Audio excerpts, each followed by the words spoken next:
Faraj could hear them storm the entrance. "Uncle, you must run. They are killing everyone," shouted one of them, and from the other room. Faraj got to his feet and hurried to see what it was all about.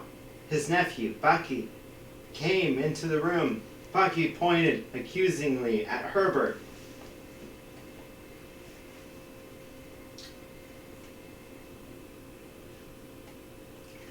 "Uncle, what are you doing? He's one of them." "No, Baki, he's not like them. He is English. He is European." Baki pulled a dagger and pushed Faraj out of the way. Herbert didn't understand a word and feared for his life. Baki called one of the men from the other room. "They're coming. We must go." "Don't hurt him, please," pleaded Faraj. The patrol was waiting patiently for their compatriots to lure out the rebels. 2 ranks were formed, 5 men in front, kneeling, 5 men in the back, standing. They had their rifles ready and waited for Ambrose's saber to come out. Ordering them to shoot, the 4 rebels emerged from the house with a white man held hostage. "Put your weapons away, or we kill this man," yelled Baki, holding a knife demonstratively next to Herbert. "Please, don't," cried Faraj from the side. "Ready and aim," called Ambrose to his men. The threat turned the rebels frantic, but had little time to react. The street was narrow. They were trapped. Faraj stepped out between the 2 sides. "Stop this madness!" Ambrose let his saber fall in a swift movement. "Fire!" Faraj felt himself hit the ground. What was happening?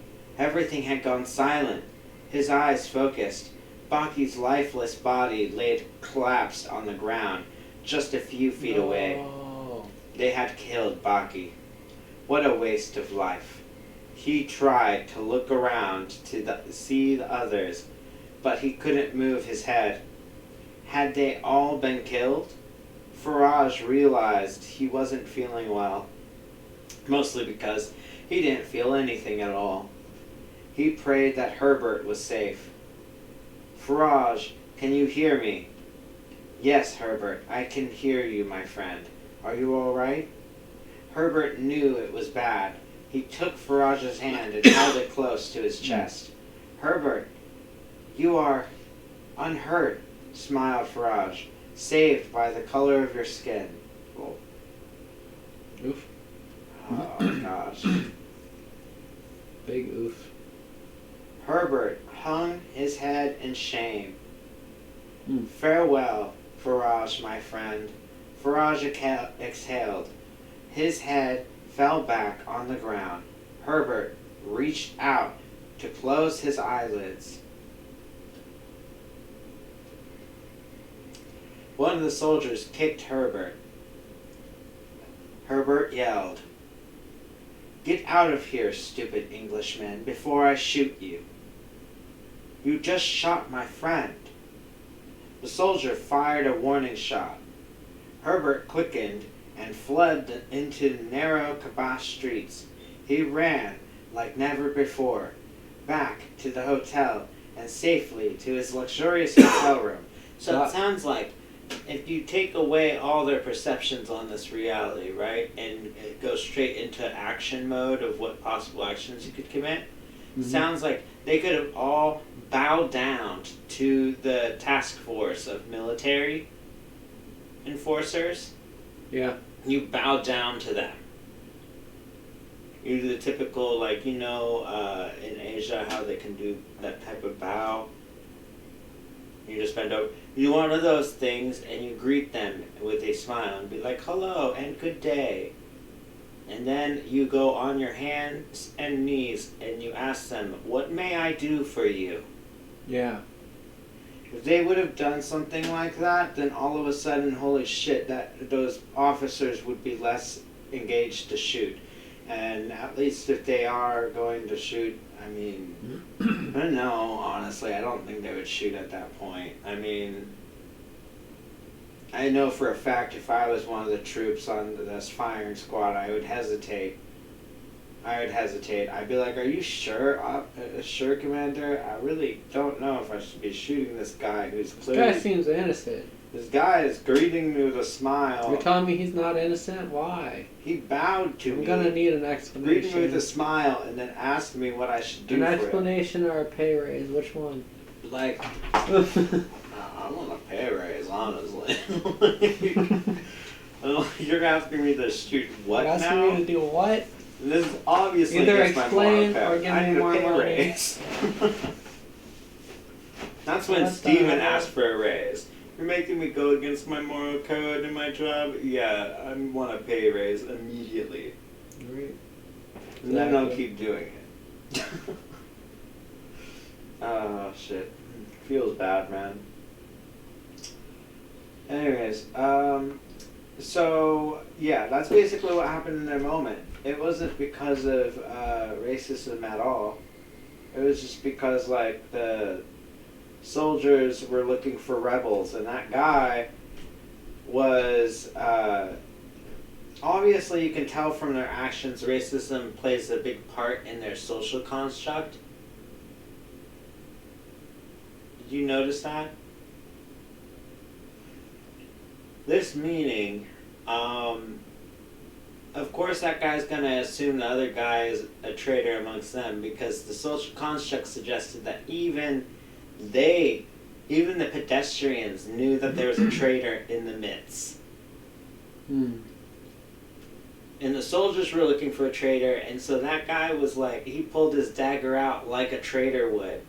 But it was because he wanted to act like a soldier in the moment when all the other soldiers were going on and stop the guy who he assumed was a traitor. But, oh, such a sad, unfortunate moment. That poor guy.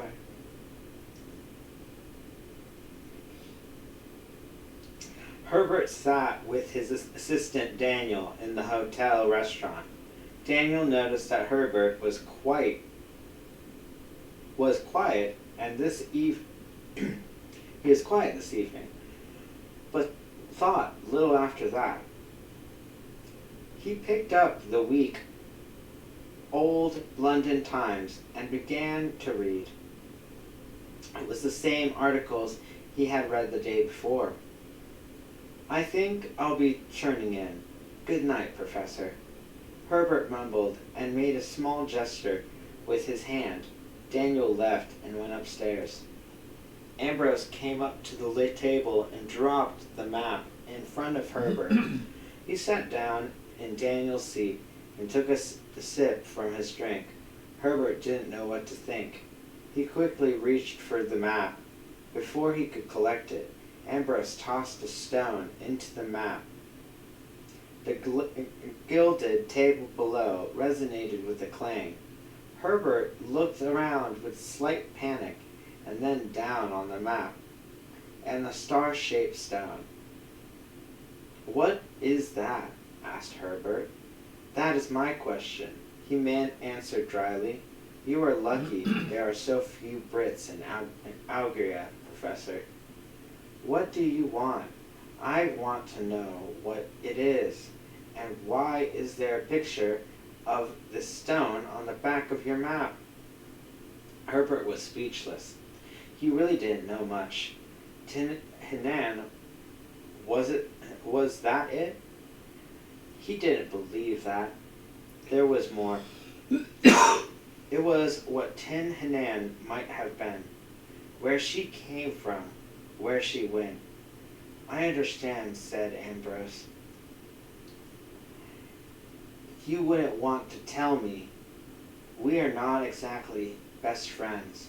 Know this. This stone has been in my family for something like 3 centuries.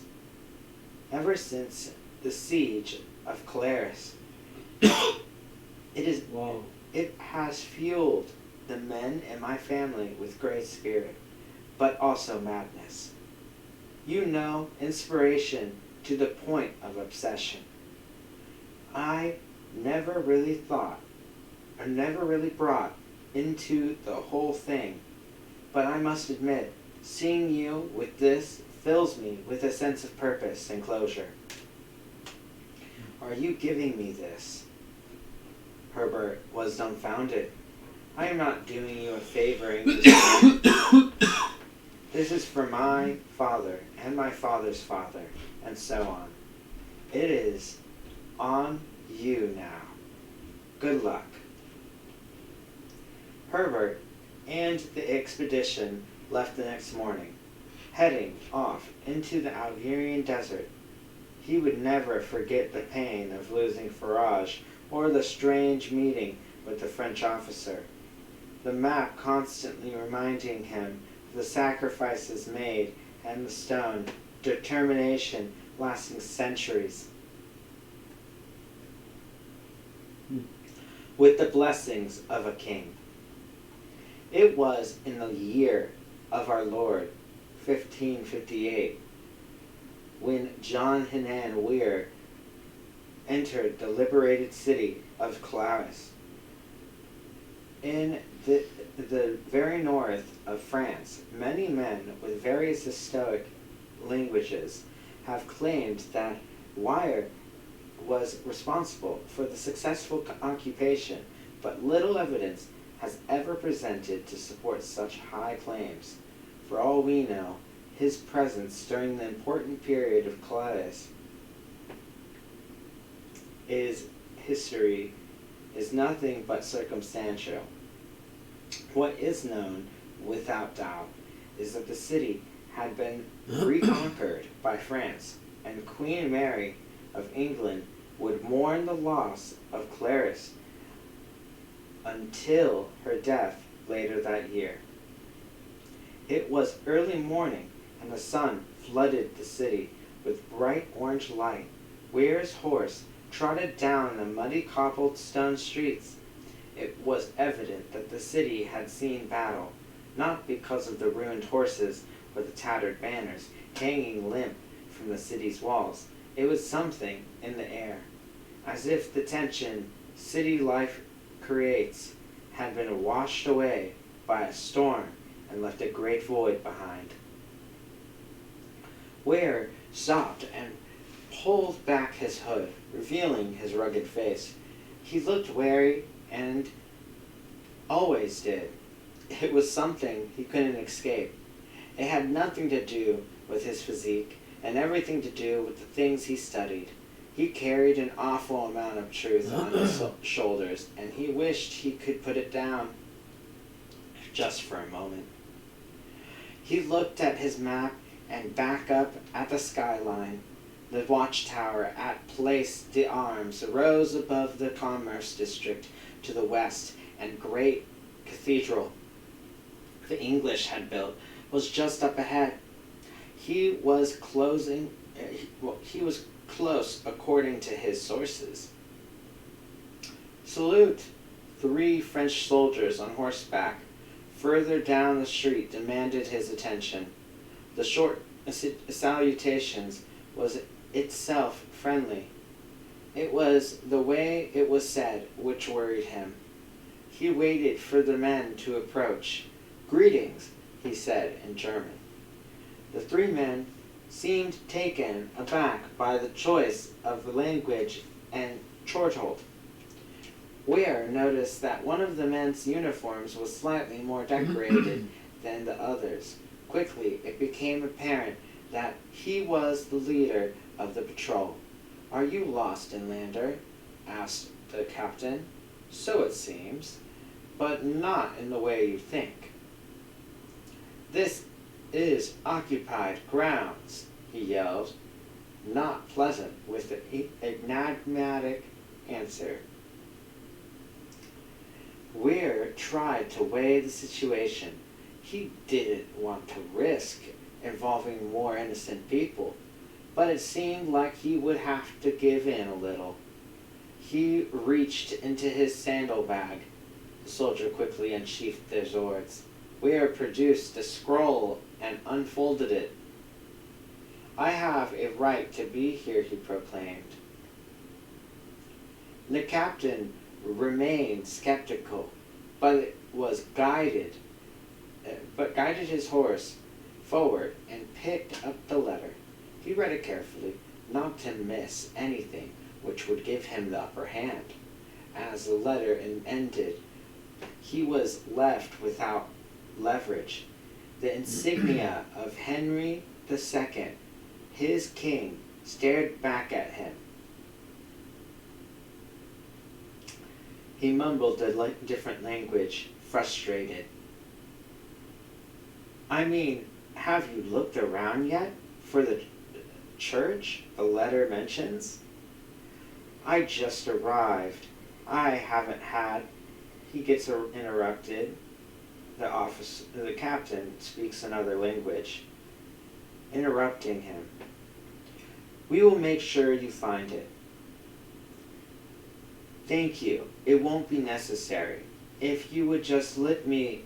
The captain looked Ware squarely in the eye. We will make sure you find it. The church looked old, much older and smaller than the giant spectacle the English had erected. Well, the captain is like the player who's like, I will accept this pointless mission. Yeah!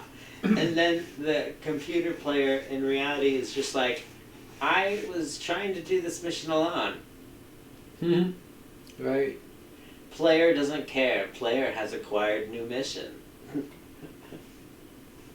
I like it. It's so helpful, like unnecessarily helpful. It's beautiful, honestly. The church looked old, much older and smaller than the giant spectacle the English had erected. Ware estimated it was from the 12th century, but it had been repaired extensively over the last few hundred years. A heavy double door of oak stood untouched by the violence which had plagued the city. Weir pulled at the handle, but found it locked. The captain pushed Weir aside and pounded the door, yelling in undecipherable French. He put his ear to the door and listened. He said in another different language, quietly to his men, and moved around the church. Weir kept the distance, not knowing what to expect. Suddenly, the French soldiers breached the side of the door and rushed inside. There was a lot of yelling. Weir couldn't understand. He heard the captain demanding surrender, and a couple of voices pleading for mercy. He reached the door and looked inside. Two men sat on their knees on the church floor begging. One of them was a priest. The other one had an English soldier. The captain ordered his men to look for the others. There are no more, cried the priest. The soldier kept eyeing his sword just a few feet away. Weir stepped into the church and looked around. The captain's men seemed content. There were no more hiding inside the church. Do you have any use for them? Asked the captain. No, it would be better if they weren't here. He speaks another language. The captain quickly stabbed with his sword into the soldier kneeling in front of him. The blade thrusted down through the shoulder, all the way down to the abdomen. The shoulder looked shocked and confused.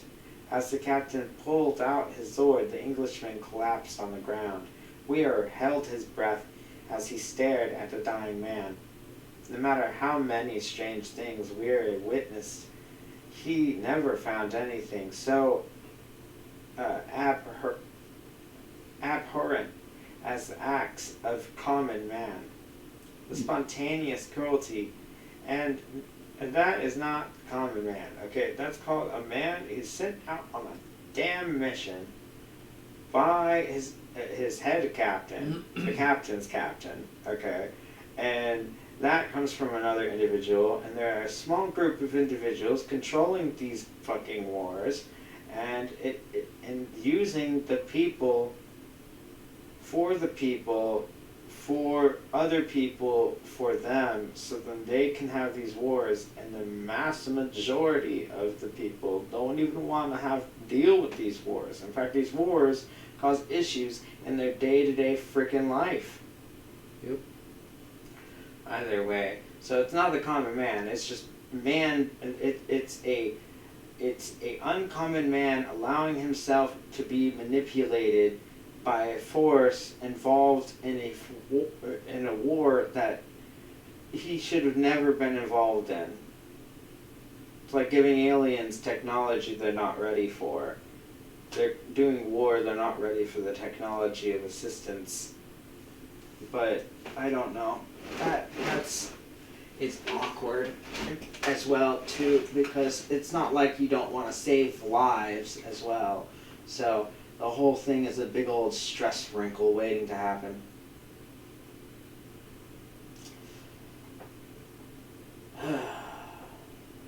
Everybody just wants to live in their home and chill and be happy, man.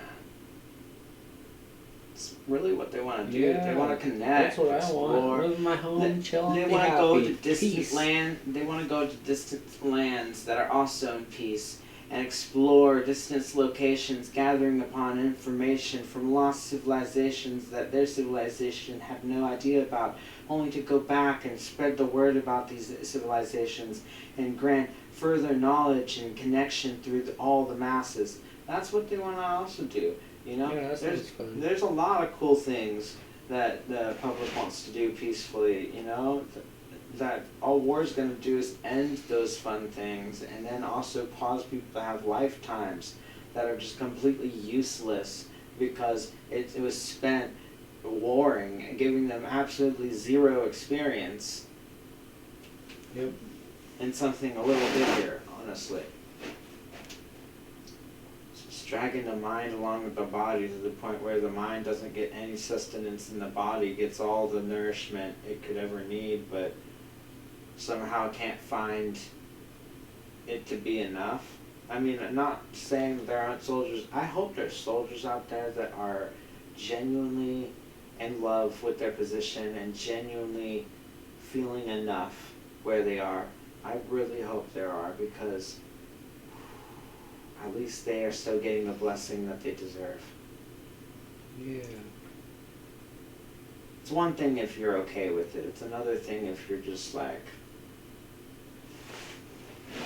not here for it but doing it because you know your community needs you. I don't know. Right. Where was it? Okay, the captain quickly, so he did that, he killed the guy. No matter how many strange things Weir witnessed, he never found anything as strange as the acts of men like this.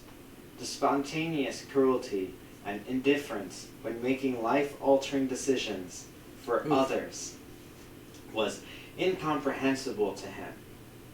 "Don't kill me, please," cried the priest. Weir knew that what the captain would do, so he did what so many others do when faced with cruelty. He closed his eyes and walked away. The crypt was unusual and large for such a small church, but Weir was anything but surprised. He studied the space carefully. The statuettes by the walls had been removed completely. The zodiac counterpiece, most likely a bull, had been replaced by a single waist-high tomb aligned with the length of the room. The ceiling was bare, but plastered, effectively hiding all evidence of the room's true purpose. It didn't matter as long as the orb chamber was intact. The protruding stone slab in the far end wall gave every indication that it was so. The captain and his men descended from the stairs. "Are you going to tell me what is going on here?" Weir tried to think of something clever and walked over to the tomb. Was a very important man. He brushed the dust off with his sleeve so he could see the man's name. Pilgrimage? Is this your story, Inlander?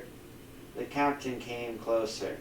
You wait a few years in hope that the city shall fall into French hands, so you can use your connection with the king to get permission to visit a tomb? He was very import. The captain grabbed Weir by the neck and pushed him into the tomb. Look, Inlander, you better start talking. Do you think I care if you steal something from the church? Hell, I just killed a priest. Okay, so he is clearly still mad that he killed somebody. He didn't want to have to kill. He was just taking the one dude's word for it because he was still in the bloodlust, probably having had killed multiple other people before too. So it sounds like this guy doesn't want to have to be in the position to kill anybody, but he's doing what is necessary based off what looks necessary. Oh.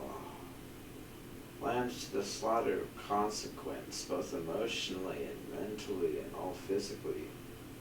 Oy, oy, oy.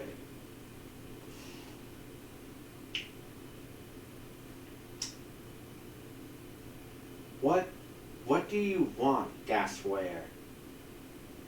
I want my share. Weir looked into the captain's fierce eyes and saw nothing worth saving. He then looked at the other two soldiers and tried to weigh their worth. Will I die, he thought, if I do nothing? Can I save the other two somehow? All right, but you will have to help me. The captain released Weir from his grip and laughed. He spoke in another language. Sokal tried to swallow, but his nerves had made his mouth dry, and his tongue felt swollen. He could not understand the language the captain and the stranger Jonan Weir spoke. The two seemed to reach an agreement, and the stranger gestured him towards the stone slab in the center of the far end wall. Sokal followed the silent order. The stone wall looked ordinary enough, he thought, and tapped gently with his fingers on the surface. What was he supposed to find? The strangers approached this and started to speak. He studied the edges of the stone. A faint decorative border of semi-precious stones fitted into the wall, framed the larger stone slab. The stranger traced the border until he happened upon a strange star-shaped stone. He picked at the edges with his nails, but to no avail. Help him, you fool, said the captain to Sokal. He remained in the dark. All Sokal knew was that they were about to desecrate holy ground. It couldn't be helped. The captain wouldn't accept him talking back. We are at war, for God's sake. He will have me charged with treason unless he kills me on the spot. Sokal sat down on the floor to get a better look at the star-shaped stone, unsheathed a knife, and began to peck at the edges. After a few moments it came loose, dropped out of its place, and into his hand. The stranger thanked him and pushed him aside. Sokal studied the peculiar stone in his hand. He felt a tremendous link to history, imagining himself standing in the same spot thousands of years ago without a trace of civilization to be found. Dang.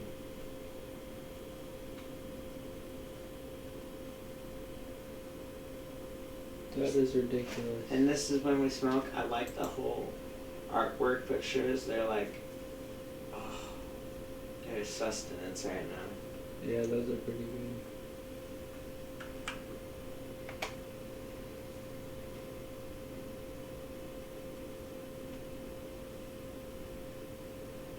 can't wait to read this again. Oh my gosh, this is exciting. You and me, bro. You know. This will be a reoccurring game, by the way. We'll be doing it at least once a year, okay? Where we just do the whole game play together, okay? Sound good? Yeah. We'll be reading the book and going through the game from start to finish. We'll be doing it on the easiest difficulty mode unless we get good enough at it and we are ready to move on to the next difficulty mode, so then we can keep the difficulty the same. Alright. And that's the cool thing about games, is having increased difficulty settings. That way, if you ever get too good, you can boot yourself back down to the same difficulty it was. And then it's like nothing really changes, other than like, you know, it looks a little different, but it's like, I don't know.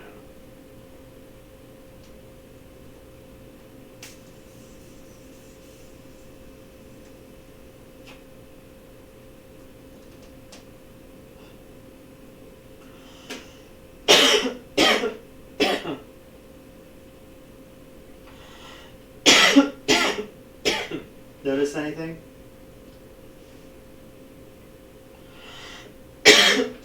Notice how the sound work the same as the Amnesia background right now?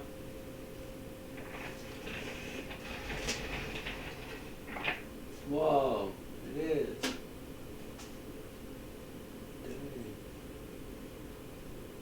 You know what would be really funny?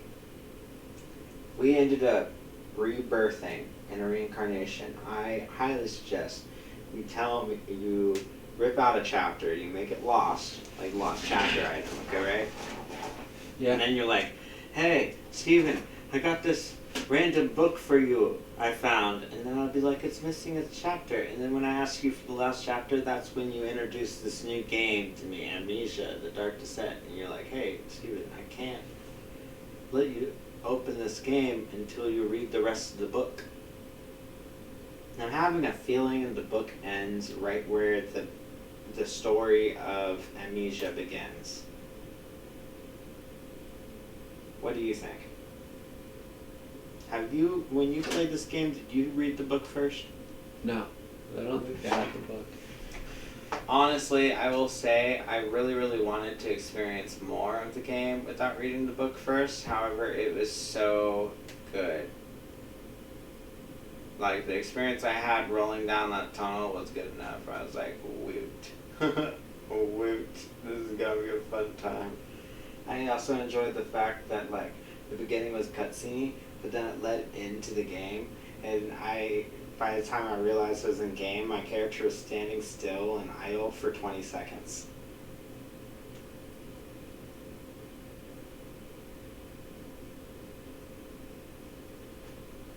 Then I'm like looking over at you out of curiosity of what has your attention, and then I'm like, nothing really. oh, okay. I was gonna have a smoke. Well, Yeah, Smokey. did you smoke? You smoke again.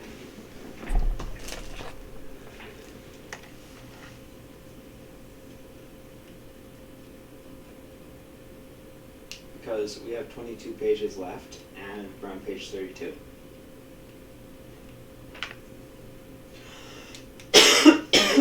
We're 2 out of 5 done, which is 60%.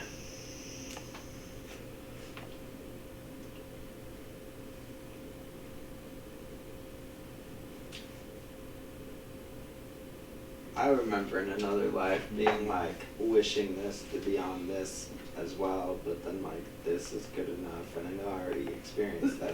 But that's why I did. So weird. The stranger imitated a lifting motion and pointed at the stone. Speaking another language, mustered the stranger. The French soldiers looked at each other and laughed. They couldn't possibly lift the stone by themselves. He kept speaking in another language and said this. continued to speak in German to the captain as he gestured towards the hole and been tampering with it. The captain nodded towards the soldiers. So Cal and his compatriot lifted the stone without effort. It shifted with the same ease as lifting one side of an evenly balanced scale. They smiled triumphantly and looked back at the pleased captain. The stranger still looked full of doubt and pulled something from his robe. A metallic wail came from inside the wall. The stranger called out to the soldiers as the chain holding the counterweight snapped with a horrendous crack. The stone slab came crashing down, striking Sokal's shoulder.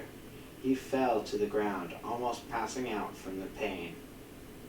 "I can't move my arm," cried Sokal. "Walk it off, child." The captain denigrated. He looked as he's securing it right now, he continued. The stone slab had stopped halfway down. The stranger had managed to place a metallic wedge between the wall and the stone as it fell. He produced another wedge from his robe and secured the other side as well. So Cal leaned back at the side of the tomb. His broke body ached, but resting helped a little. He watched the captain, the stranger, and his compatriot enter the opening. So Cal was left with a lantern and tried his best to see what they saw. He followed the torch's burning glow as men ventured further into the darkness. A faint glimmer appeared. Sokal got very excited. What was he missing in there? He could hear the distant voices. They speak in more undefinable language. The blue light was beautiful. They actually put the language that they're talking. Yeah. My stream just stopped. They put the actual English. They put the actual language that they're talking in here that we can translate. Like we could translate that, but we're not gonna translate it right now. Oh wow.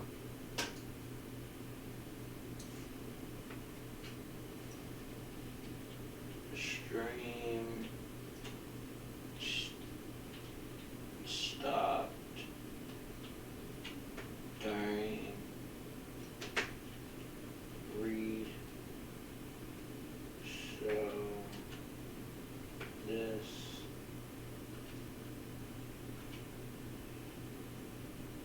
is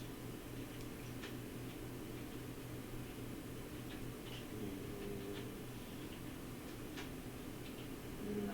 Okay. So stream stopped during read, so it continues now.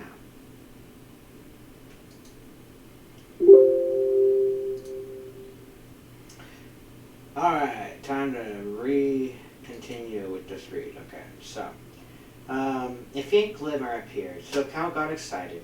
So what he is missing is there. He could hear the distant voices. They speak in a language I do not know. The blue light was beautiful, so Cal wanted so badly to see what be the source of such wonder. "What is it? What is going on?" he called. There was no answer to his questions. He could hear them talk all excited, except the stranger. Why wasn't he as happy? Sokal felt uneasy and the struggle into a stand. He limped over the opening and noticed the star-shaped soapstone on the floor. He reached down and grabbed it. That's when he realized they had gone silent. "Hey guys," he shouted.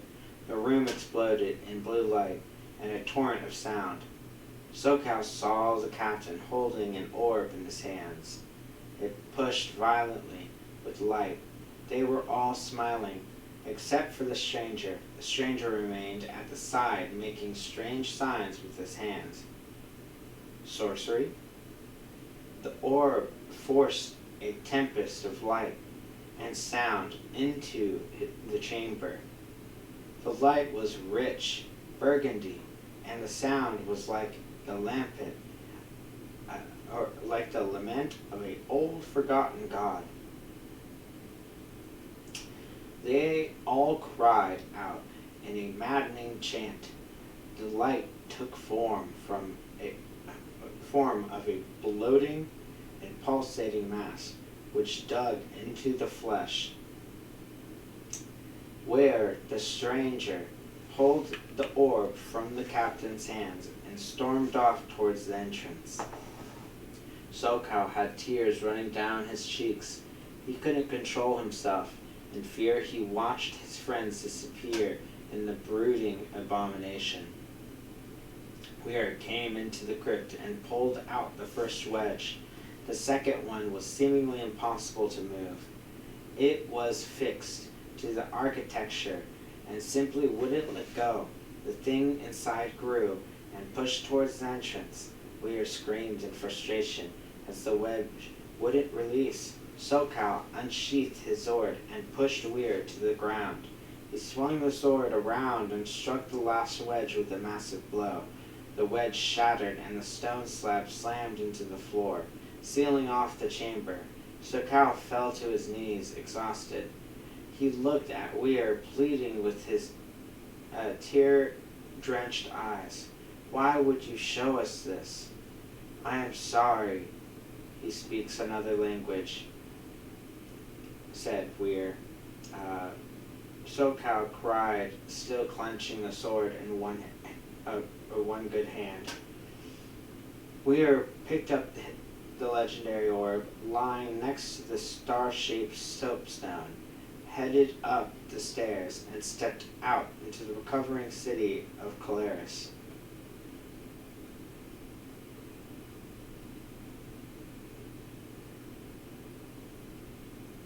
Waiting for the rain. Elise watched the dagger fill the grave of her brother Friedrich. He had been sick for almost a month before he finally passed away. Typhoid fever was not something she had heard of before, so it meant nothing to her, and at the same time, it meant everything. Watching her brother die had made her realize that she was miserable, not because of this particular tragedy. It was her life and the people she shared it with which made it so. Her father, Gustav, swallowed his sorrow the best he could. He loved his only son desperately, and the death was nothing he was prepared to handle. This was something which had become painfully clear to the entire family as they had watched Gustav fall into despair. Elise ran her hand up the other arm to comfort the sore muscle. Her father had pulled at her arm just before the funeral, as she wasn't moving quickly enough. "Why couldn't it be Ben, one of the girls?" whispered Gustav to his wife, Agatha. They all heard him, but said nothing. Agatha just stood there, cradling her youngest child in her arms, with a faraway look in her eyes. Tears ran down Margaretha's cheek. She was the oldest child now, and she tried to stay composed, but hearing her father wish something so terrible made it impossible. Elise also felt the sting of her father's words and turned away. She looked over the church and town square beyond. Just behind the church she saw a young boy sitting and digging in the dirt with his hands. She carefully removed herself from the funeral. knowing well she wouldn't be missed. Tinker, the black cat, sat on a narrow tombstone and studied Jacob's effort. Elise stroked the black cat, which arched from discomfort. The humid weather was already making the thick fur unbearable, and he certainly didn't need anyone touching him. "What are you doing?" asked Elise. Jacob looked up at his visitor. Okay. I'm going too fast for myself, I think. That's what's going on. Right. I'm planting an apple tree next to Mother. It's going to rain soon. You know, best time to sow before rain. Elise looked back at the funeral. It was still going on. "I'm sorry for your brother," continued Jacob. "Thank you." Elise gazed upon into the gloomy sky. A single drop of rain struck her cheek. She prepared for the rain to come crashing down, but it didn't. "I don't remember much about my mother, but I know she loved apples." Elise couldn't concentrate on what Jacob was saying. Her mind was preoccupied. "Do you ever think of running away from your family?" she asked. "I don't have much to run from anymore. I mean, this life, your master, the innkeeper." Jacob thought about it for a moment. He was content with the life he had lived. He had a good stable where he could sleep, a master which kept him fed and clothed. He looked at Elise and the sad girl in her Sunday dress, a friend he cared deeply for. "I'll go with you if you want," she giggled. "I know you would. You are my best friend," she said, blushing. Jacob patted the tiny mound of dirt covering the apple seeds. "Why won't it rain?" wondered Jacob. "Maybe God doesn't see anything worth crying about." "Elise, come over here this instant," yelled her father. "I have to go, Jacob." "Elise, you won't leave without saying goodbye, will you?" She smiled back at Jacob. "I won't, I promise." The wagon rolled down the country road. Elise swayed with the motion, holding on to the side to keep herself on board. Gustave mainly used the wagon to transport hay for the cows, but it worked well for the family when visiting Astal. As Elise watched the landscape pass by, she found herself entertaining the thought of escape. Is it really possible? Could she find another life for herself? She imagines showing up at the stables next to the inn. The surprise look on Jacob's face as he tells him that she has run away. She played the scene over and over in her head. Jacob's reaction was always the same. A surprise churned into absolute joy. Then they would pack his things and head out, probably joining Gabriel on a journey to Coensburg or somewhere equally exciting. The wagon hit another large pothole, forcing her back to reality. Elise abandoned her daydream and sighed.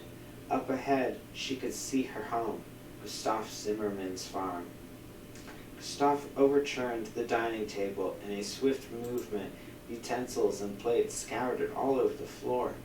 "Are we really going to eat on a day like this? Show some damn respect, Agatha." He shook her hair,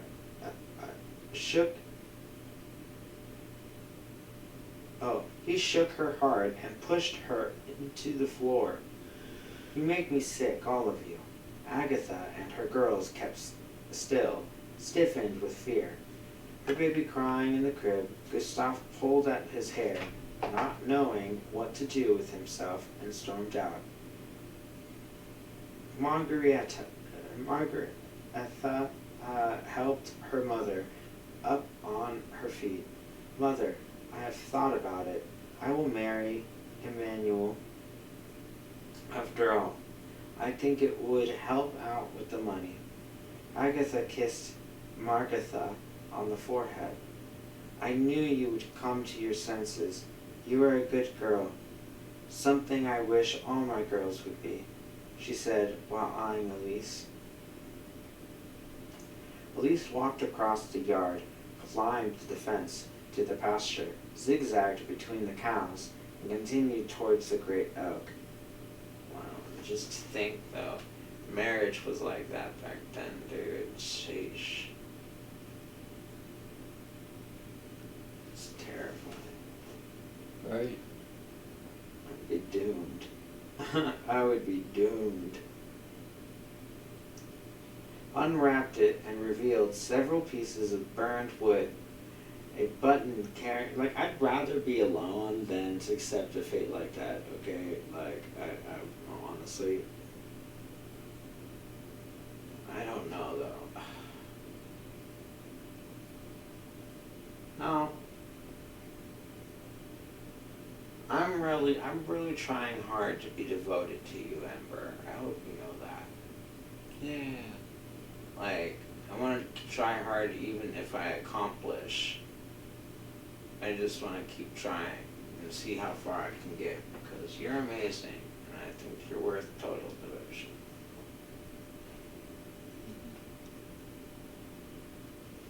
I think you are too.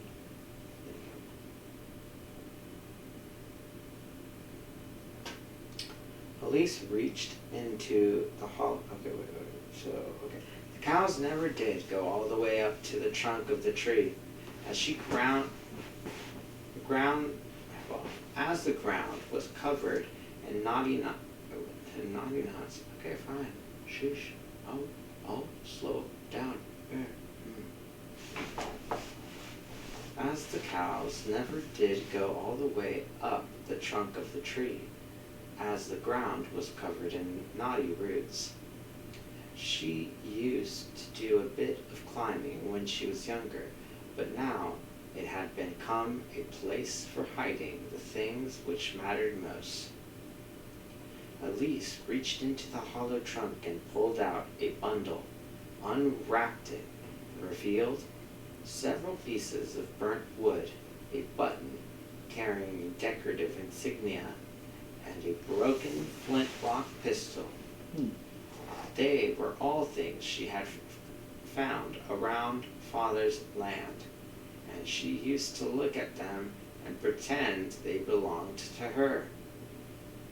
The things told so many stories.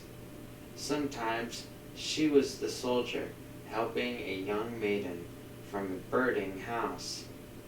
Sometimes she was the one being saved. It didn't matter anymore. She didn't need to live her life through an event which had happened years before her grandfather was born.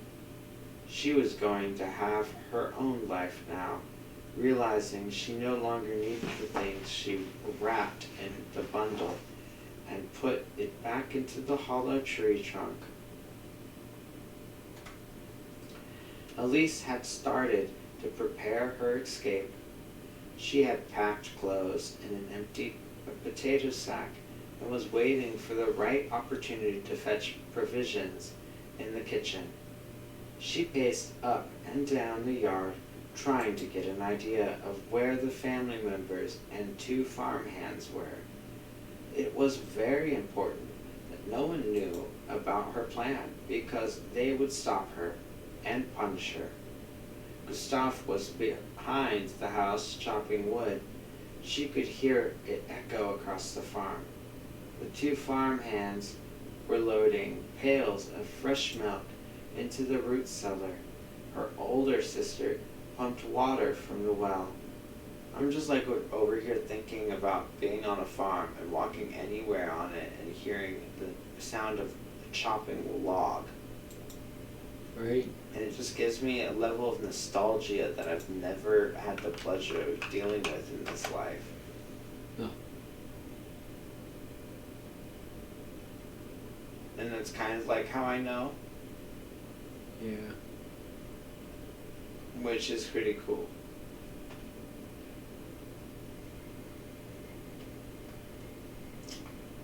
Finally, her mother stepped into the yard carrying buckets to her sister. This is it? Hurry, she thought. With steadfast determination, she entered the house. She opened the pantry, grabbed half a loaf of bread, and a couple of potatoes. As her mother and sister returned with the water, Elise flung herself out of the window. She quickly got to her feet, picked up the sack of provisions, and headed towards the pasture. Where do you think you were going? Yelled Gustave from behind her. She started to run. She heard her father coming after her. She threw her sack over the pasture fence and began to climb. Gustave's hand grabbed her shoulder and yanked her backwards. She hit the ground hard. Her head was spinning, and she felt nauseated. Her vision slowly returned. Gustave was standing behind her. He still had his axe. It was hanging from his gripped right hand. What are you doing, Elise? Are you running away? Are we not good enough for you anymore? His voice was manic. She couldn't answer without feeling like she needed to vomit. It didn't matter. He wouldn't let her anyhow. I get it now. You killed him. Your work is done. Elise rolled over to stand up. Gustave kicked her in the stomach, and she fell backwards. I knew it. You are not my daughter. You are an Erkling, a changeling. You had us all fooled, didn't you? With a violent crack followed by a rolling rumble of thunder, the sky opened and rain began to drain the land.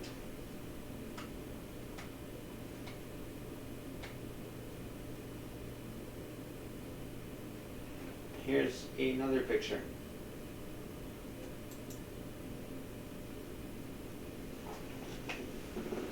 Whoa. You said the sky drained the light. Oh shit.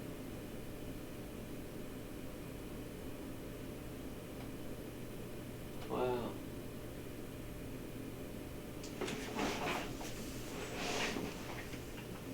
That is crazy.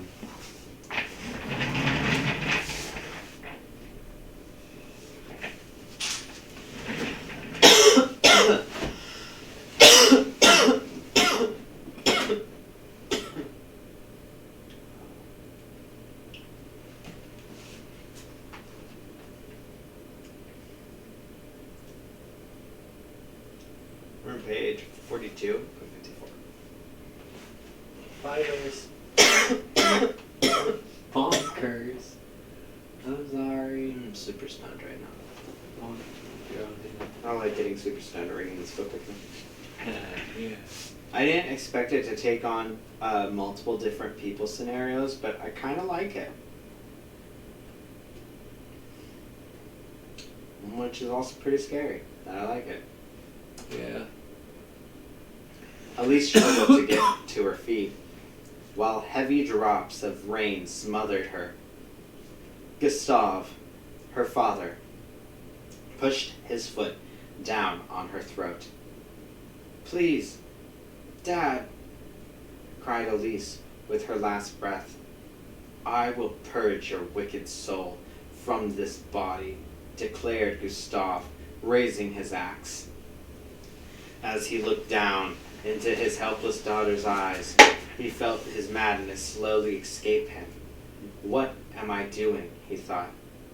As Gustave's resolve disappeared, she removed his foot from her throat. Elise scrambled to her feet and began to run across the yard and down the muddy road towards Alsdott. I'm sorry. I lost my head, shouted Gustave after her. Elise was not about to trust him again. She had lost her sack of clothes and provisions, but it would be all right. If only she could make her way to Alsdate and Jacob. Gustav was closing in fast. She wasn't getting away. He would kill her. Maybe not today, but eventually. Sheesh. She stopped. Still feeling sick and out of breath, she looked back at her father. He had stopped further up the road. He was staring in her direction, but beyond her, she looked back at the road, and in the distance she could see a carriage coming this way. A great sense of hope filled her. Someone is coming. Someone is coming to help me. I just know it. So it's not that she knows someone is coming to help her. She knows a situation is coming for her to take advantage of to receive help. Oh. She just sees it as somebody's trying to help because she doesn't want to take advantage of a person like that. But not right now. It's going to hold her up. Right. The outrider. Gabriel looked behind him to see how the carriage handled the winding forest road. The journey had been long, and these last few miles had been the longest. The Englishman had chartered the carriage to take him from Bremen to Alsdorf, near the eastern border of Prussia. The driver had not been thrilled by the prospect, but was swayed as the man kept offering more money. Gabriel worked as an outrider, following carriages on horseback, helping with the scouting paths and keeping the peace. Like the driver, he had been hesitant to embark on such a long journey. In the end, it was the destination which had enticed Gabriel to come along.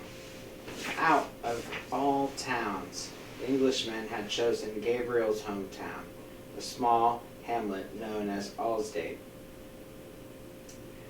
It's just up ahead, Gabriel called back to the carriage. You see, Englishman, I told you we'd make it before nightfall, cackled the driver. Gabriel looked into the dark sky. They were cutting it close. The fiery red horizon was all that was left, and soon it would be snuffed out too. He waited for the carriage to pass and follow into the town. Jacob was far from being a man, yet he already worked the stables at the only guest house in town. Alsdate was never particularly busy, not even during market days, and Jacob spent most of his time being bored. He walked across the town square to the community well. A black cat sat on the road stonework and peered into the darkness below. Hi there, Tinker. Found any mice lately? The cat was unfazed by Jacob's presence and kept staring into the well. Jacob sighed and stroked the black cat's sleek fur. Suddenly, he heard the rattling noise of a horse-drawn carriage, and in the distance, and got very excited. Someone's coming, he called into the guest house. The carriage thundered into the square and came to a halt in front of the place. The driver pulled the brake and climbed down from his seat, stretching his worn body with great pain, and swung open the carriage door. Englishman, he said, we have arrived. Out climbed a thin and considerably tired man. He muttered and gestured towards the luggage. Allow me, sir, grumbled the driver, and pulled down the luggage. Jacob tugged at the leather straps and unbuckled the carriage horses. He noticed that the outrider following the carriage had stopped to hoist some water from the well. He's trying to feed his horse.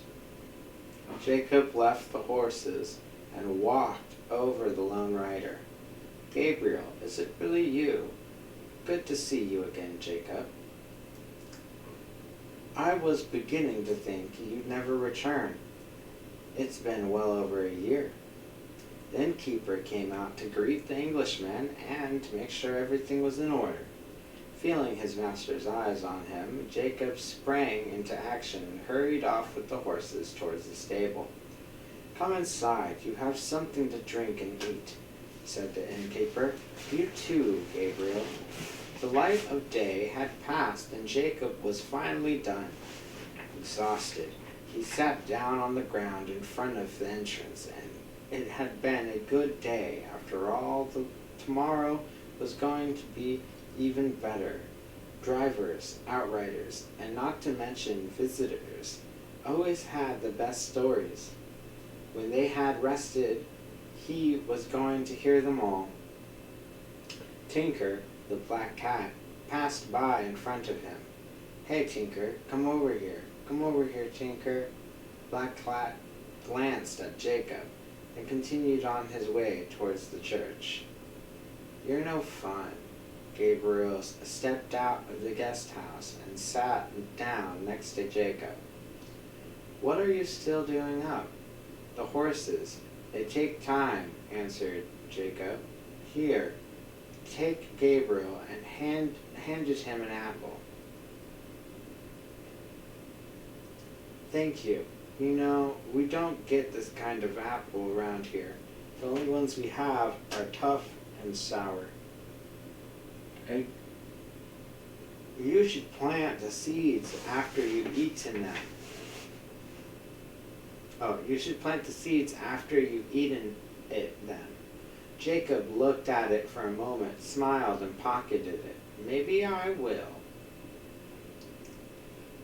Jacob got up on his feet, and honestly, that's a good way to increase the growth of all plants. If all humans just did that, like, we would increase the plant growth on our planet quite a bit. yeah. Jacob got up on his feet and brushed the dust off himself. He picked up a pebble and flung it through the air and hit the well. Gabriel chortled and patted his jacket and searched for his pocket watch. The Englishman had given it to him after coming to the conclusion that it was broken. Gabriel knew it was unlikely he would ever get around to it, but he wanted to have it repaired. It was a nice watch, even though he couldn't figure out why it had a name, or why he had the name Herbert engraved on it. He was fairly sure the Englishman said his name was Daniel. Whoa, so this was Herbert's watch. Whoa. So all these people are connected. Whoa. A terrifying yowl struck them both. It turned into a violent hiss. Tinker, said Jacob, and made his way towards the church. Damn cats, Gabriel wiped his brow. He put the watch back into his pocket and stood up. He heard Jacob call out to someone. Hey, you there, what are you doing? Gabriel moved closer and saw a dark figure shove the black cat into a sack. Let him go, Gabriel called Gabriel. The thing swung its arm around and struck Jacob. He fell to the ground. Gabriel ran over to Jacob, blood steeped from his nose, and he was barely conscious. The thing struggled to keep the black cat inside the burlap sack. It was distressed in a large cloak and reeked of clove and sage. Gabriel found himself staring. It seemed unreal somehow. Who are you? He said under his breath. The thing rose and stretched its limbs. Its face remained hidden behind the cloak, but its moldering hands were revealed in the silver moonlight. They looked twisted and unnatural, as if the bones had grown past what nature intended. Whit! It shrieked into the night. The shattering cry woke Gabriel from his daze, and he grabbed Jacob by the hand and pulled the young boy towards the stables. Sorry, my sound effect just was really, really bad for a moment like that. It's okay. Oh, this is comical. Gabriel dropped the boy in the hay, grabbed the spare rifle from the carriage, and returned to the square. The thing had disappeared, but Gabriel felt a need to deal with it. He couldn't let it go. It reminded him too much of the living after his father went. Gabriel returned to the front of the church where he had confronted the thing. A faint scent remained from the strange herb combination. He followed it down the side of the church and stopped to listen. A sudden cry from the black cat gave Gabriel a sense of direction, and it began to run. He'd passed this. I get that, that's sure. And the direction of the cat's scream is always, like, very apparent. Yeah. Interesting. He passed the last house and emerged in the small pasture separating Alsdale and the forest. The dark thing shambled across the uneven ground. Kill it before it escapes into the forest. His mind cried out to him. Gabriel raised his gun, took aim, and fired. The rifle stock struck his shoulder. As it was recoiled, the bullet rushed across the pasture and lodged itself in a pine tree. Herzel, the copper, had been startled by the muffled crack outside his home.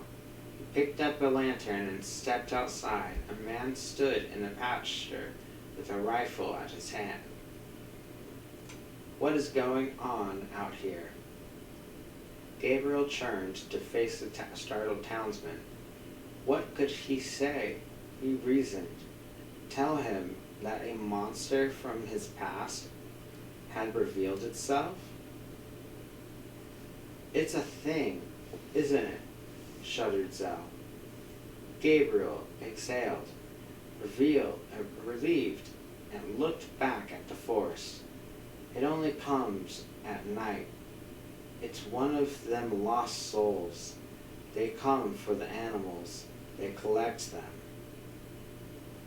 I've seen it before, a long time ago when I was a boy, said Gabriel. Are they really more than one? Well, they're over here talking about a homeless man who's living outside in, like, just nature, just living out there. Cats and stuff. He just eats cats. They're plentiful. Probably rabbits too, mice and birds. Between all of that protein, the grass on the ground, and stealing the fruit from the townsfolk, you'll be having a pretty thrilling life of being a town thief while eating incredibly healthy. At that point, your biggest struggle will be purifying water. So good luck figuring out how to make fire. I mean, it's a life to live, and at that point, that's like basically playing a video game, a thief RPG. So, I mean, I wouldn't be too shocked, but I can see why they're shocked. Definitely see why they're shocked. Yeah. They're like trying to imagine, so they're just making the justification that it's a weird mythical creature that snatches animals. Right. And just imagine being the old homeless guy dealing with the weird townsfolk. He's like, the weirder thing to see is the townsfolk muttering this stuff. They're like, what even? Those townsfolk are crazy. I'm just like them, though. It's hilarious. The whole contrast of moments. It only comes at night. It is one of them lost souls. They come for animals. They collect them. That's you know, something that's really funny is because they can say the same thing about them because they have farms. Yeah. But they come during the day. Huh? So it's like, Oh, sheesh. it's like the bigger caveman talking down with the smaller caveman all over again. And he's like, you bred all my animals and now you think they're yours. I've seen it before, a long time ago when I was a boy, so this has been happening for a while. Which means there were off-meta players too back then. They just were like, I don't want to be in the meta and live with all you crazy town folk. I heard some horror stories about the Salem witch trap. I'm kidding, I wouldn't have reached there, possibly. Something like that happens in the town, and then it kind of makes the news, but the newspaper only goes to like 5 towns right now. Yeah, especially with my So it would, no, even if it is interesting, it would make it to like 20 towns, but there'd be still half the country unaware. Right. The other, that part of the country is actually only aware of the war, and then like there's a big distance in between everything that prevents it from getting out. And since the big drama, nobody really wants to travel the distance for it. But Yeah. some things do travel, which is good. That we're global. I'm really glad that the things travel, but like that's a lot to ask of the people to have like that kind of research. And we're kind of fortunate that everything happened the way it happened. Right. Anyways, so I've seen it so they've seen it before. Cells seem to give it some thought. Who knows? Maybe it's just the one figured cells. So now they're just saying maybe this person's been alive this entire time, just stealing cats. That is true. Since he was a kid, we're talking like maybe 10, 20 years he's been alive. And if this was like some 30-year-old that made it to 50, and it's just the same one and he's hid his face the entire time. Well, I would have rathered it be more people, but, you know, then again, be careful what I wish for, because I don't want that many people struggling, you know. Yep. But it really doesn't sound like, if the climate was pretty alright, like if it was springtime, summertime, year-round, like, I don't think I would have, my biggest problem would be boiling water and staying healthy. Yeah. I would not be able to survive a week just eating off bread. I mean, I probably could, but like, that's not optimal.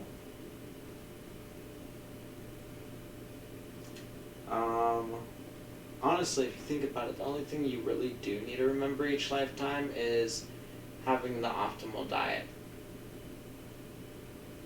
And resisting not optimal diets, and realizing when you want to have a not optimal diet, and it's for a mass wound heal injury. But even then, if you did a right amount of cooking, your great cooking could substitute the unhealthy food to heal them even better. So it's like, wow. Yeah. And then at that point, you'll be able to live long enough so then you can remember everything you're supposed to remember. A lot of stuff you're not supposed to remember.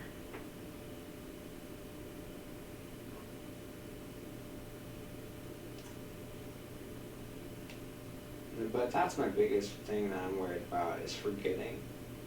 I hate forgetting, it's so annoying. Me too. I hate forgetting as well. Gabriel ran through the forest. He was already regretting his decision. He was tracing the footsteps of his father, and he knew it. It was he who had brought the lantern at night and watched him set into the darkness, never to return. Gabriel waded across the shallow brook, running through a ravine, climbed its rocky side, and continued even deeper into the forest. Suddenly, he saw the thing, with its burlap sack shifting from side to side. It was heading for an opening, a cave. Gabriel shit. dared a careful smile of triumph. Gabriel dared a careful smile of triumph. He readied his rifle again and took aim.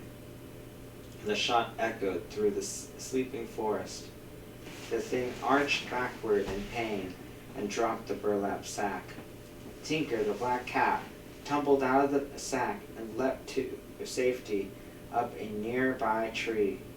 Gabriel watched closely from the distance, waiting for the thing to fall over. It didn't.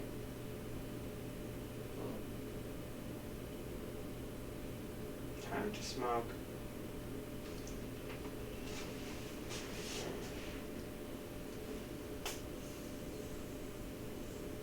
Dang.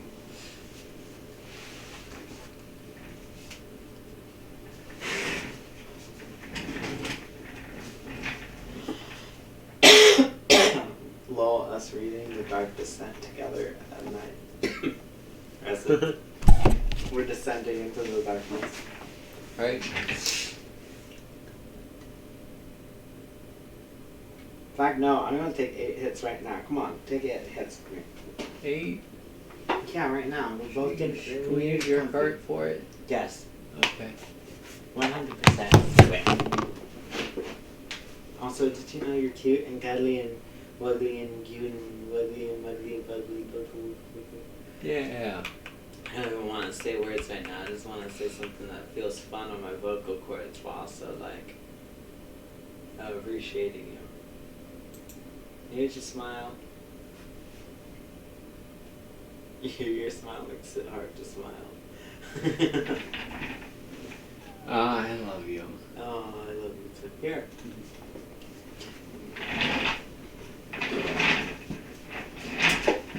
Ah! Oh. You smell different and I like it. Mm-hmm. Don't be. Just be happy. It's a happy thing. You said I like it. My words are not the best, okay? I'm probably never going to be able to give you them at their best, but It's okay. I love you too. So, by the way.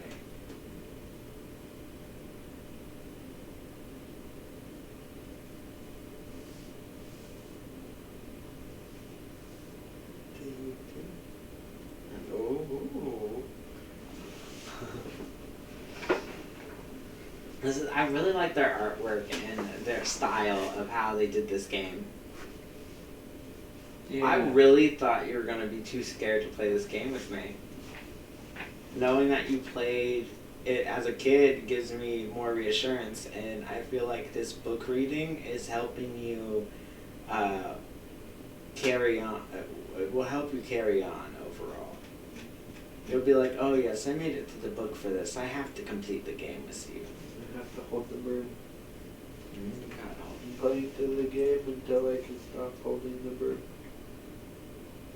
That's not fair. Yep. What? Yep.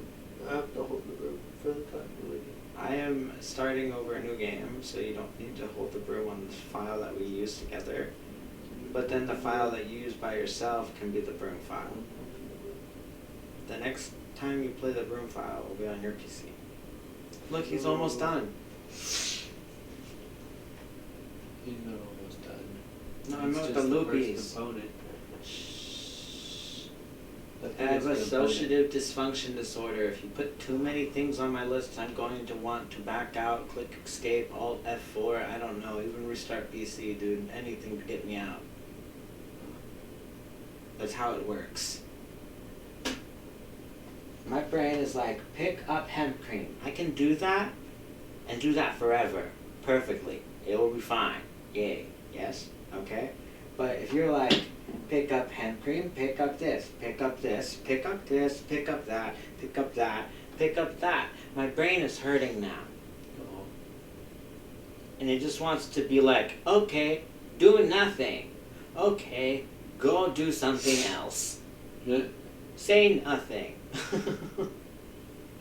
So it's like, yeah, it's much easier for me to just take it at little tiny little bits at a time. So it's like, that's why I was like, he's almost done.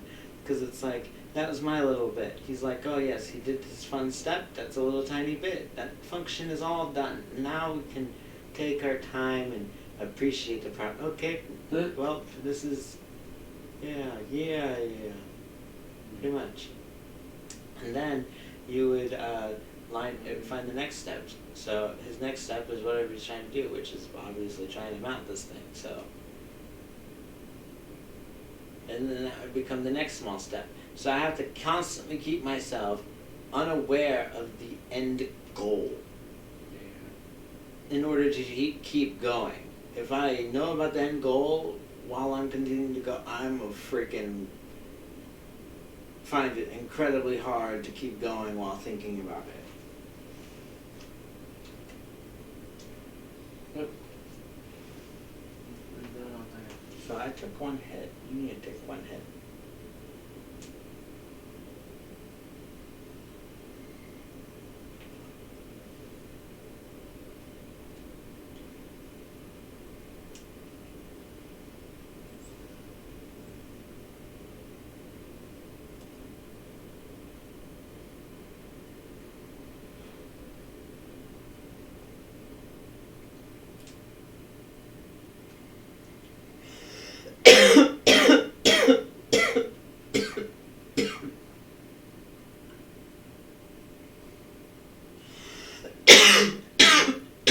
I smell mac and cheese and bacon.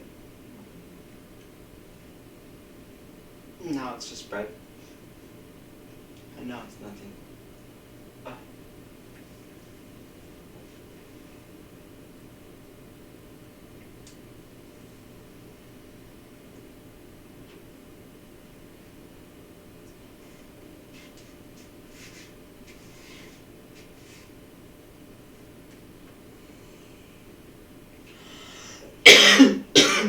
So he took his cat, ate it, and then scrambled up the tree and left.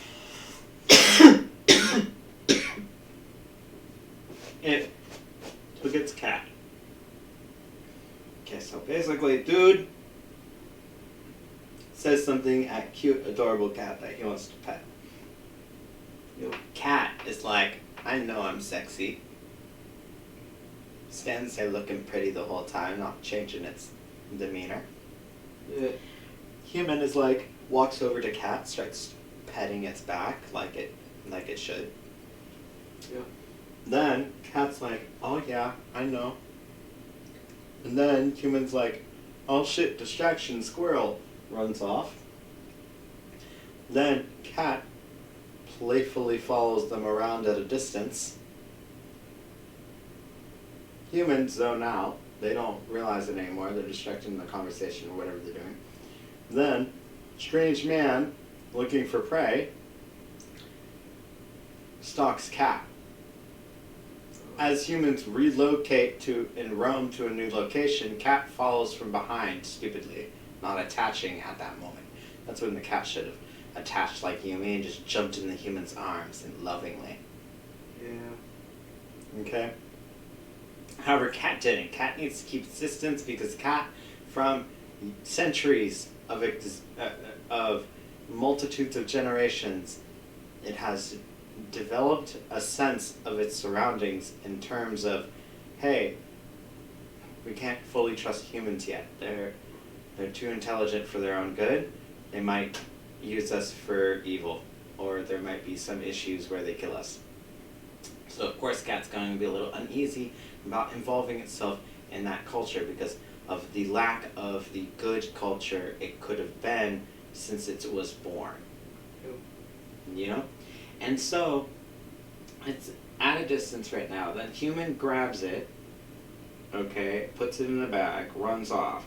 Other guy who was like flirting with the kitty earlier, notices the kitty has been is being kidnapped. Catnapped? Yeah. Cat robbed. And then the guy's like, "Whoa, that was my possible date. What the heck, dude?" And then he gets angry at his bro stealing his girl, and he chases Guy down, and Guy is like, "No, I'm eating this now. It's my groceries. How dare you?" And then Cat gets out of bag and is like, "No, you are weird." Climbs up tree. Oh. Then one guy is like, "I'm still angry that you tried taking my possible girlfriend from me." Grr. Continues to proceed to Guy. Sheesh. One guy is like, "You frickin' asshole, you punched me. What the hell? I don't want this to be some bar fight." Or he does. I don't know. That's where we're at right now. That's his whole situation. This is the guy who had his cat friend kidnapped. What happened to the guy that he woke up by shooting his rifle?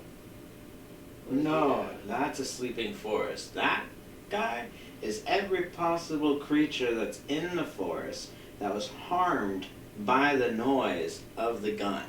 Oh. The closer they were, the more damage it did. Yes. Which means that this guy decided to shoot the gun at the cost of hurting everybody's eardrums, which arguably is not that good of a decision. However, it's whatever it was. He was working off whatever it would have done. Okay, like look. For all I know, in the future, I could only have fire as my option of escape. It means lighting an entire building of things on fire. Okay.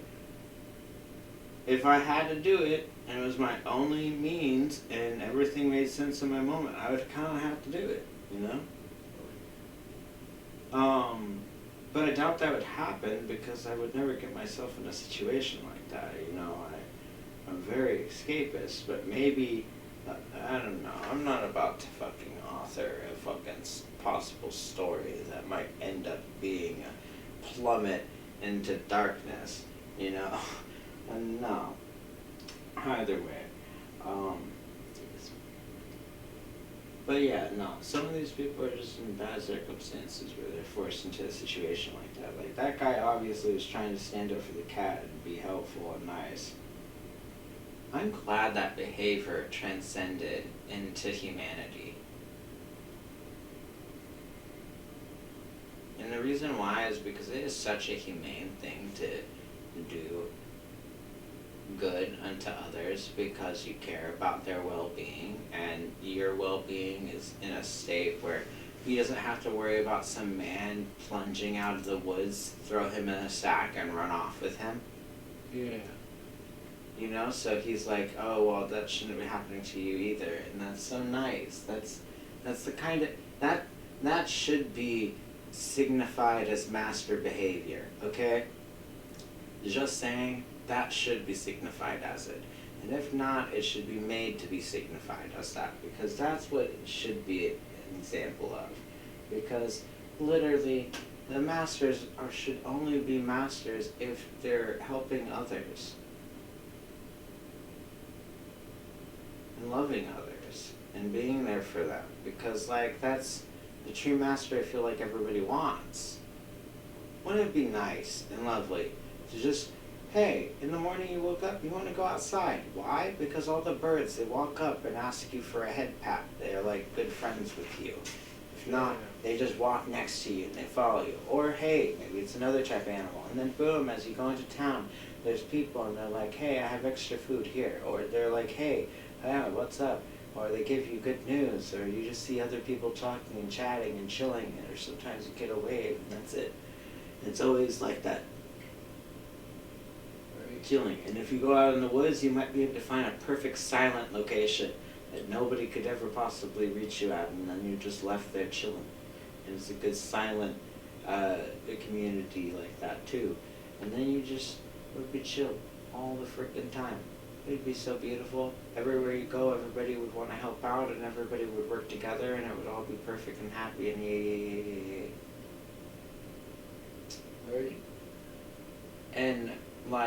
And that's the only reason why the cat was probably not wanting to go up to the human like that, because it knew it wasn't in that kind of zone. And the one human was trying really hard to make it that zone, but humans are two sides of the same coin, okay? They're first like the one guy who's like, I just really wanted to be like that one zone of peace. Then the other flip side of the coin is the animal doesn't know if it's really actually the dude who's like, I want to kill and murder everything around me, rah, rah, rah, I'm hungry. Right. And it's like, it's terrifying, probably, from their perspective. Especially given the fact that we come off as an alien species that they just found, because it's not like they're going around with their community identifying every possible animal on the planet. Yeah. That's a human thing. That's a very human thing. We like put ourselves into the state of being that is alien to us because we don't see it how they see it. Right. It's really hard to think of it like that. It's probably more off-putting than it was for Christopher Columbus to show up into the Native Americans' lands. It's probably like multitudes of more shocking than that for the animals to see us sometimes. Yeah. And so when they go up to us and give us the friendly pat on the back, being like, I'll be your little friend that allows you to give me pets and appreciation, that's why I like love seeing that sometimes, because it's such a massive high five. Oh yeah. On my way to work, I ended up seeing a bird get really close to me. It didn't mind me walking like literally 2 feet away from it. Dang, dude. It was 2 feet away, like it was on the edge of. It was like on the edge of my plant over there. It might as well have been that far away. It didn't move or flinch or anything. It was cool, and I was spooked by its ability to be like that, because usually I don't understand their identification system on whether I'm a threat or not, and I'm just gonna have to take it as like I was doing really good at not being a threat there. I'm trying my best for it because I want them to feel comfy around me, you know. Right. Feel myself more trusting of the animals, and from time to time, that's for sure.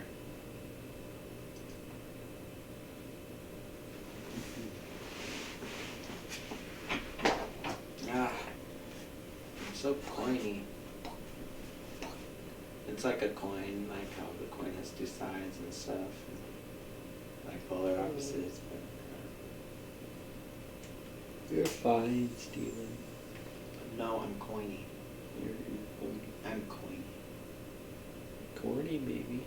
I am coiny. Coiny. Coiny. Hey, could you take your third hit? Yeah. Here. Don't hit it for a long time, please.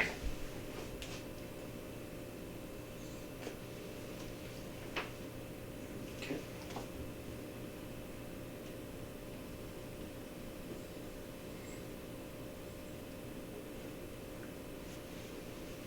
Fourth hit.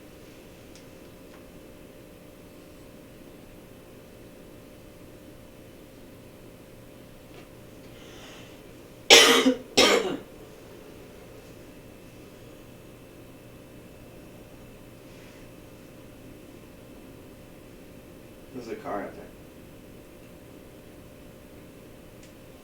Holy shit. That's creepy. Then take this hit.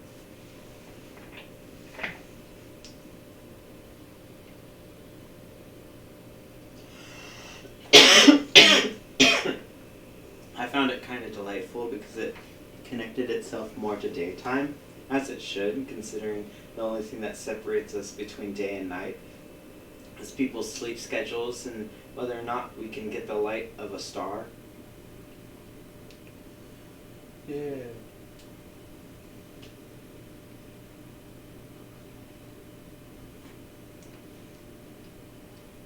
Which honestly goes to kind of show the people prefer the light of one star as opposed to the light of millions. The light of millions is perceived as darkness, whereas the light of one is perceived as warmth. And, well, the gamma on everything is certainly high enough to perceive the multitudes of colors, so, I don't know.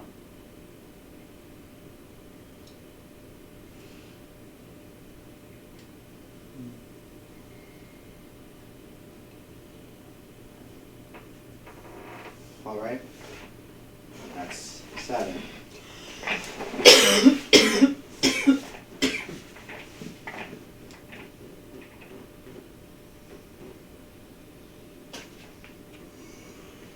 They're doing so good with this.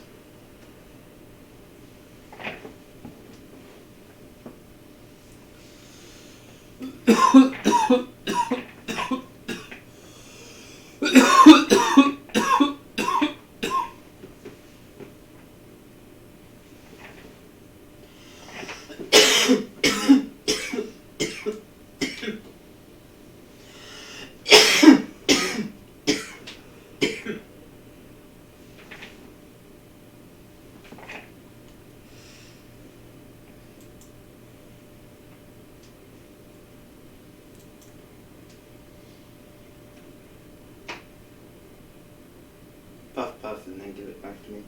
We'll take a break. Weird.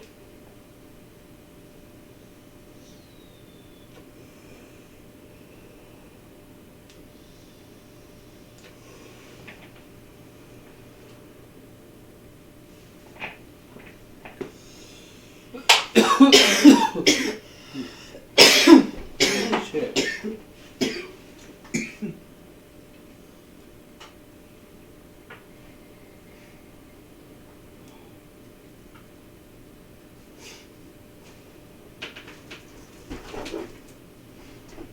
Alright, I'm gonna use the restroom. Yeah. I'm gonna pick up my water. What the hell? It was open. I'm so proud. It was blinkered. I'm so proud. This is what I'm proud about, guys. My cap. It dented itself in. It's because it's so workable and it looks different now. It's like, I bet you could push the whole bottle inside out. It's long. That'd be hilarious. It'd be like a cup with a cap at the bottom, with a little flask at the bottom. Can I show you? That would be so fun. So fun. Look at the cup.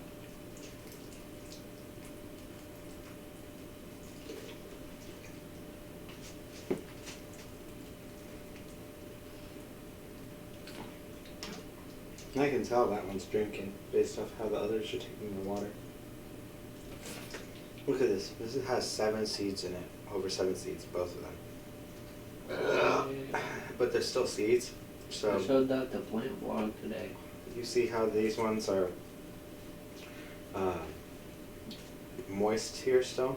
Yeah. It's because they're germinating. Whereas, see how these ones are less moist there? That means that there were some that sprouted up immediately.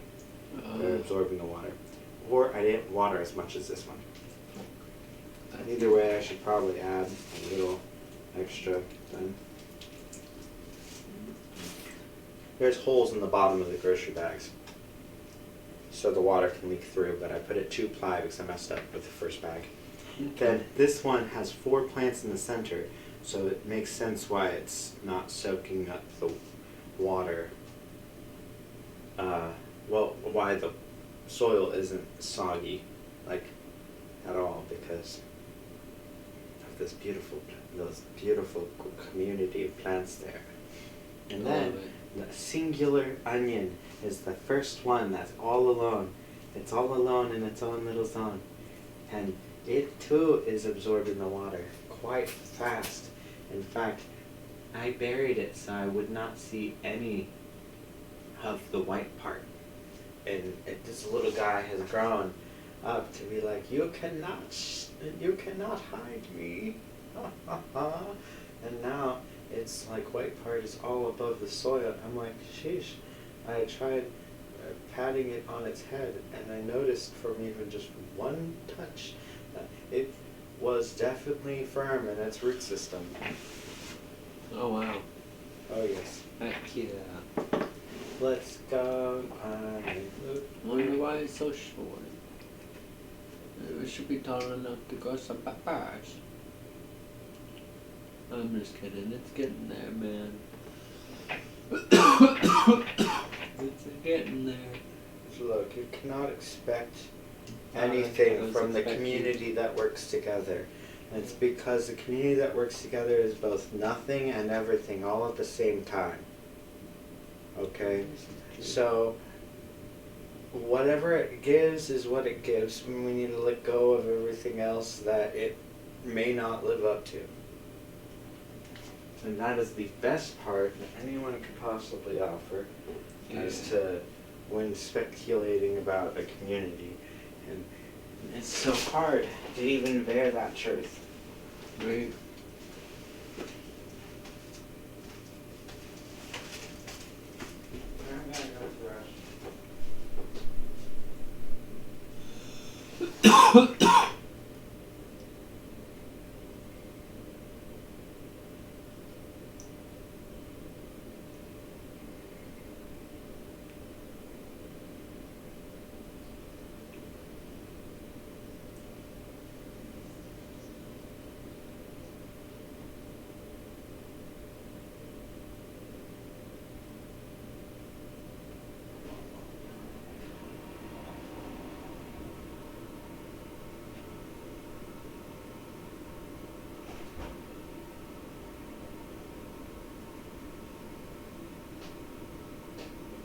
Our back window was open. Dude, look, this guy's replacing a speaker magnet with 4 different types of things. The He's back- got granite, copper, a regular magnet, and I forget what that is. But the Pop-tart. granite's gonna work. The back door was open. And the back window was open. Oh no, I close called it a back door. Well, it's hilarious. It's a bug door. It's a It's back like, door bro, for I bugs. would never be able to fit through that door. I'd have to be younger if I even wanted to fit through that. And it's like, it's annoying. If only it was a little bit bigger. And you want to know the reason why it's a pain? Just Chikorita. My shoulders are too broad. Hmm? Nowhere else on me was stuck. Oh no. It was so annoying. It was so annoying, man. So annoying. Anyways, hey. Also, I wanted to say, could we move the mirror out of the bathroom? It's so daunting to go to the restroom, and the first thing I look over at is the mirror that shows the outside, and then I'm just like, getting anxiety that the first thing I'm gonna see when I look outside is a person right there, and then I'm thinking to myself, I'm like, why are you worried about this? And then I'm like, You can't move the mirror out, but you can cover up the mirror with something. and this is why I will never get a gun license. Steven would be a dipshit and just like literally have that thing on his person and being like ready to go. I mean, no, let's just fire it. Let's fire at it like Jinx.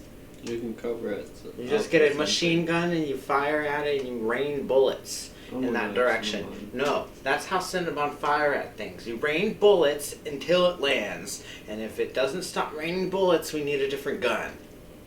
That gun sucks. No. No, infinite bullets, and that's how I aim. I never miss, because I miss until I hit.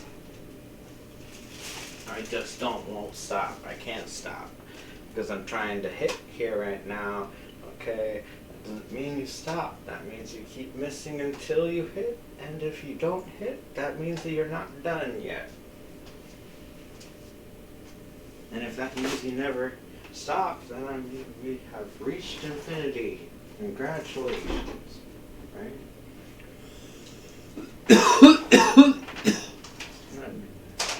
Crazy.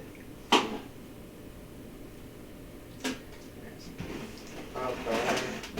You ready?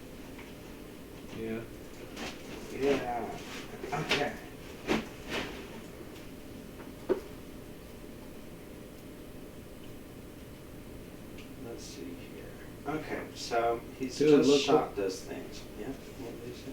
Oh, I was just thinking, what if they made one of these out of one of these? Yeah. These are affordable. What if they made one of these out of one of these?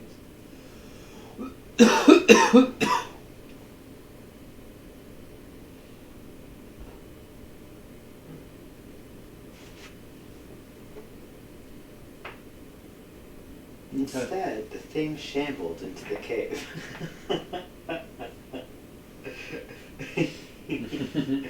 Gabriel quietly cursed under his breath and pushed forward.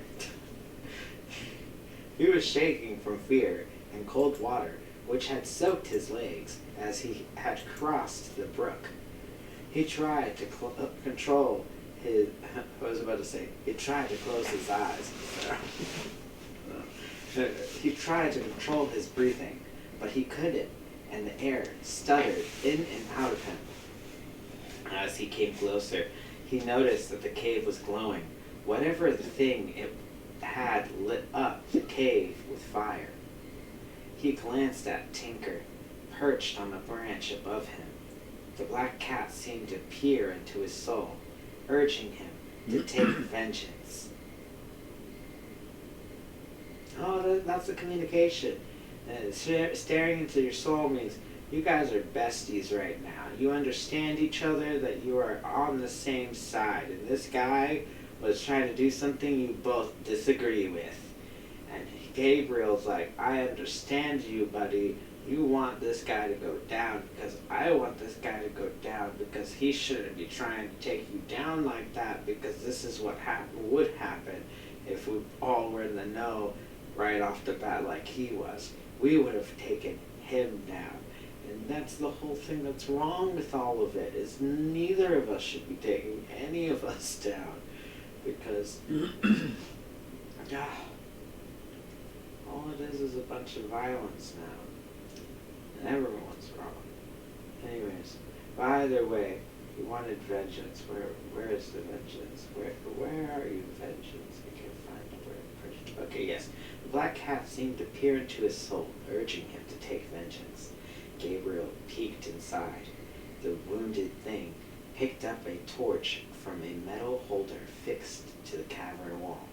He could see that the tunnel was fitted with more holders, but this was the only one with a lit torch. The terrible thing turned around and looked directly at it. Gabriel, who was transfixed by its presence, suddenly it dropped its torch, made a swift lunge at Gabriel, and thrusted its bony fingers into Gabriel's chest and lifted his body. He cried out in pain and tugged at his cloak. And with a cruel twist of fate, Gabriel unveiled its hideous face. Its skin had given into the weight, and the flesh collapsed like hot wax on a candle over the misshapen skull. Gabriel panicked, kicked with his legs, and smashed the lantern against the thing's face. The lantern cracked open, shards of glass rained on them both, and burning oil poured out onto the monster. He fell onto the ground and watched the thing wrestle with fire, which had spread all over its body. Approaching lights flickered from inside the tunnel.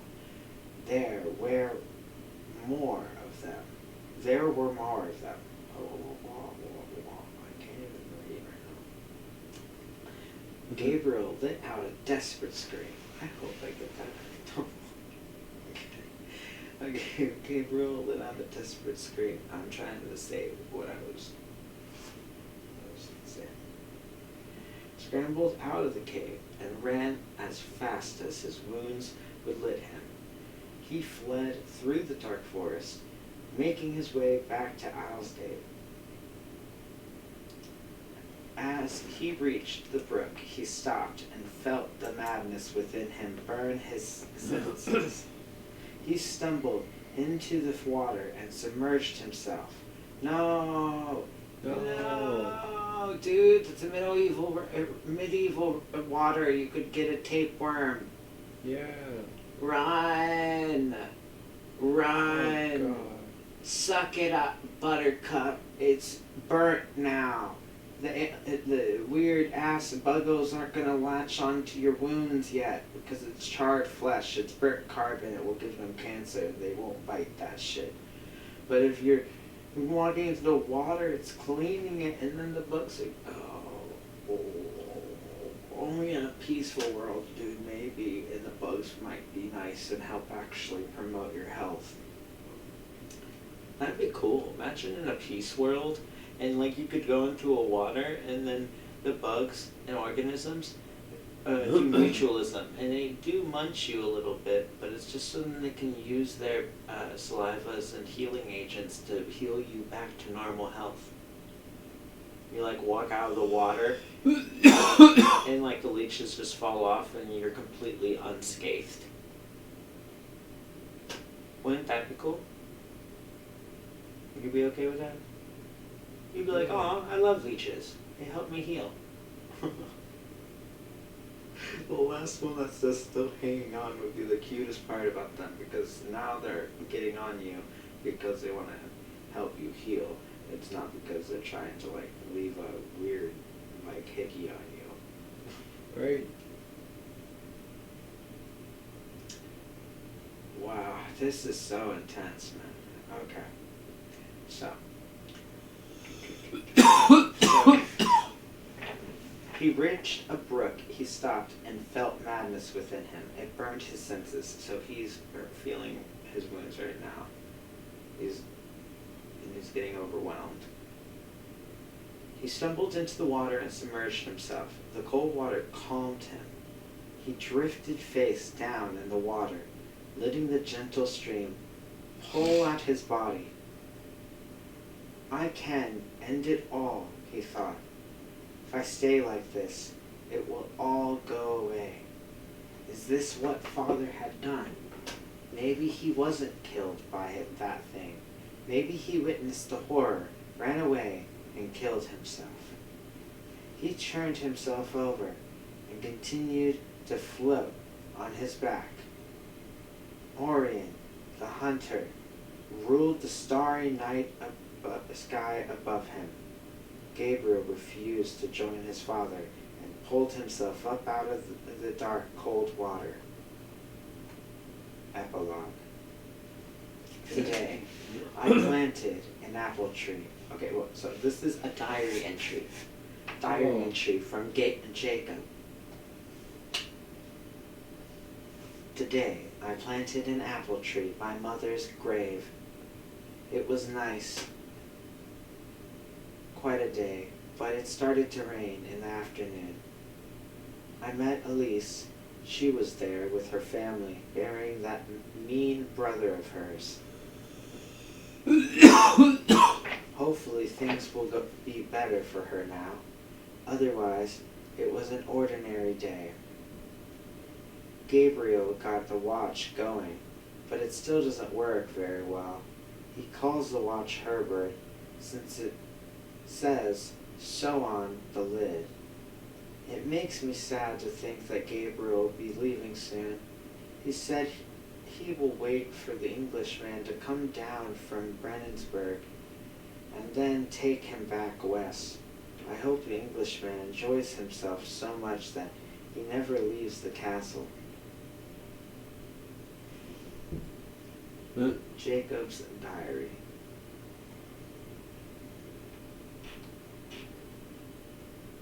Boom. Okay, so we just got done with the short story.